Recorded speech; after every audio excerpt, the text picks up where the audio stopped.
ইতিমধ্যে আপনারা জেনেছেন, যদিও মৃত্যু সংখ্যার বিষয়টি আমরা নিশ্চিত করছি না এই কারণে যে এখানে যে কোনো, যেমন এই মুহূর্তে এখানে এই কিছুক্ষণের মধ্যেই গত কিছুক্ষণ আগে এই হাসপাতালে 2 জন মৃত্যুবরণ করলেন। সেজন্য আমরা আপনাদেরকে অনুরোধ করছি আপনাদের মাধ্যমে যে এই মৃত্যু সংখ্যা বা এই আহতের সংখ্যার বিষয়টি সংখ্যায় খুব বেশি জোর না দিয়ে আমরা বোঝার চেষ্টা করি এই ঘটনাটির ভয়াবহতা।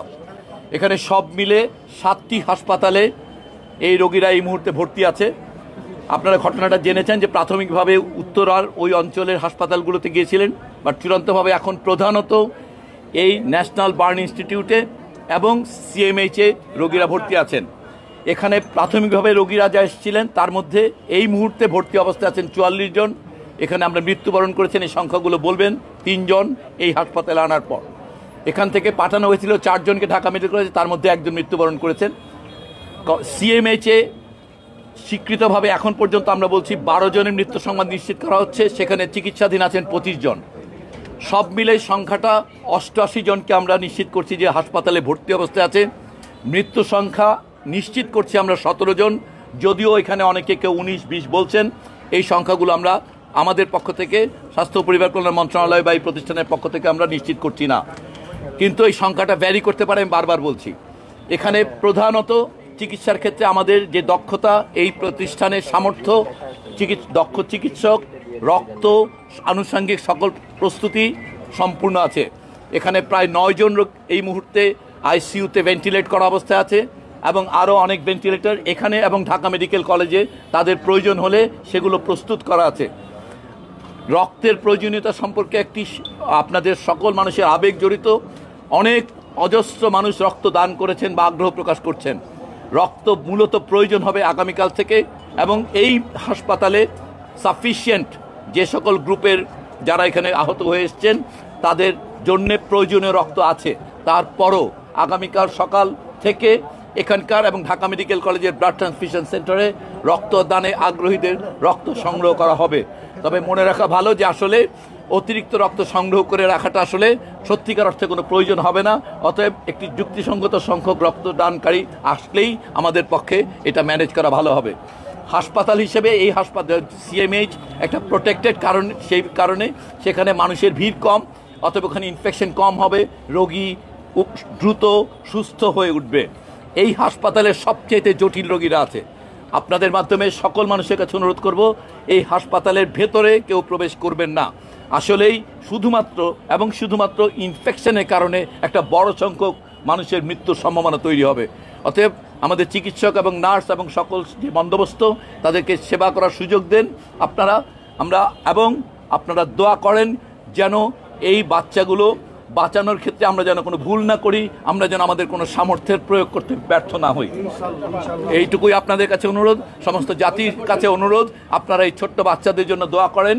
আমাদের সকল প্রচেষ্টা, আমাদের সকল চিকিৎসক দল এবং এই ইনস্টিটিউটের পরিচালক আমার পাশে আছেন, ম্যাডাম পাশে আছেন, আমরা সবাই প্রতিশ্রুতি দিচ্ছি আমরা সর্বোত্তম চেষ্টা করব। চিকিৎসকরা সার্বক্ষণিক থাকবেন। আজকে এখানে রোস্টার করা হয়েছে 24 ঘন্টা প্রত্যেকটা টিম, সকল সেক্টরে, আইসিইউ থেকে আরম্ভ করে ওটি থেকে আরম্ভ করে পোস্ট অপারেটিভ, এইচডিও, সব জায়গায় টিম থাকবে। এখানকার প্রস্তুতি সম্পর্কে এখন বলবেন এই হাসপাতালের পরিচালক অধ্যাপক নাসির।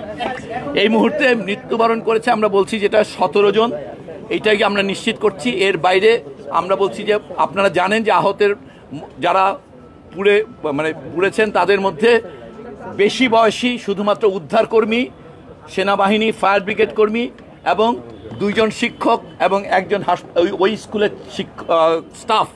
এছাড়া বাকিরা সবাই শিশু।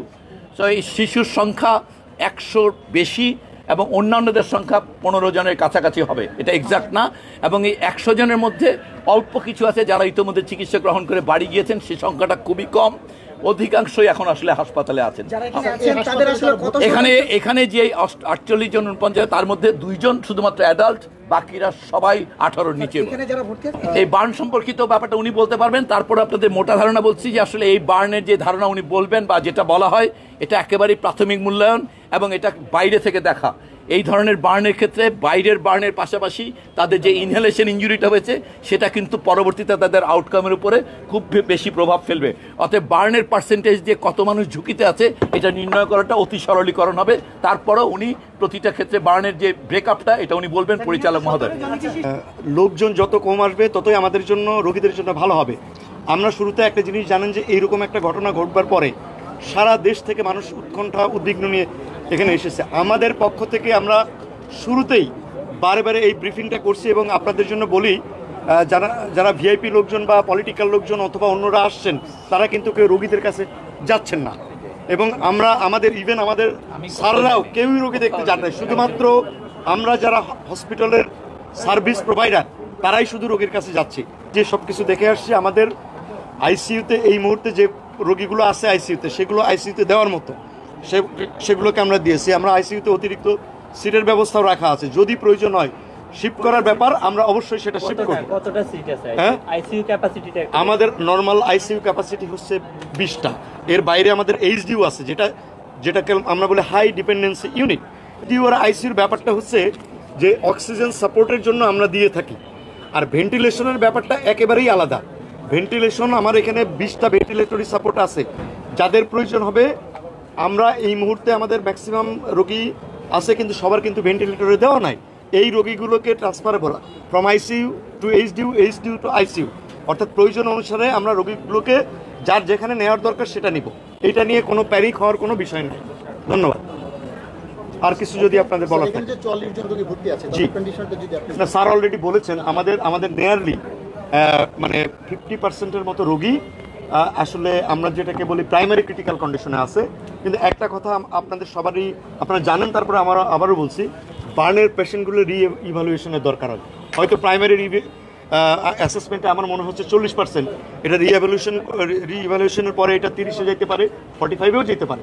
সেই কারণে আমরা এই সংখ্যার তত্ত্বর যে ব্যাপারটা, সেই ব্যাপারটাতে আমরা বলবো যে 50%-এর বেশি যে রোগীগুলো ভর্তি আছে তারা আমাদের প্রাইমারি ক্রিটিক্যাল কন্ডিশনে।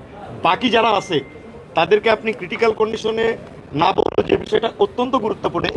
20%-এর পেশেন্ট, ইভেন 15%-এর পেশেন্ট যদি ক্রস ইনফেকশন হয় তাহলে কিন্তু সে যে কোনো মুহূর্তে খারাপ হয়ে যেতে পারে। অর্থাৎ সেপসিস ডেভেলপ করলে 5%-এর রোগীও অনেক সময় কিন্তু জীবনের আশঙ্কা থাকে। হ্যাঁ, এবং সেই কারণে আমরা বারে বারে যে কথাটা বলছি যে আমাদের এইখানে আপনারা ভিড় কম করবার জন্য আপনাদের পক্ষ থেকে আহ্বান জানাবেন।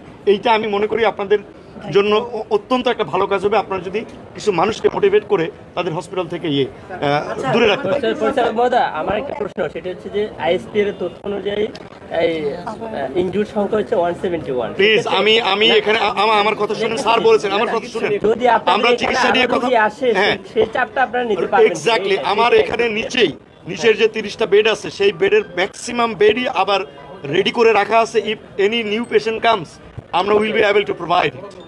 আমরা অলরেডি ডান।